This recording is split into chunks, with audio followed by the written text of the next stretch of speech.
তুমি নিও না আমার লগে পাঙ্গা, আমি করমু তোমার লগে হাঙ্গা, প্রেম নেশাতে পুরাই চাঙ্গা, নায়ক মান্না ফরম দাঙ্গা। 2024 সালে এসে এমন গান শুনে আমার বাথরুম ঠিকঠাক মতো ক্লিয়ার হচ্ছে না। আমি কোষ্ঠকাঠিন্য রোগে ভুগতেছি, মানে যা তা আর কি, মুখে যা আসছে তা দিয়েই গানের লিরিক্স মিলিয়ে দিচ্ছে।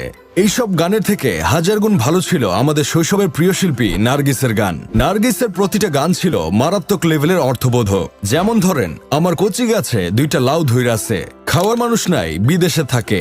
এই গানের পবিত্র অর্থ হলো, ঘরের বউ একদিন সকালে ঘুম থেকে উঠে দেখে বাড়ির সামনে কচি লাউ গাছে দুইটা লাউ ধরেছে।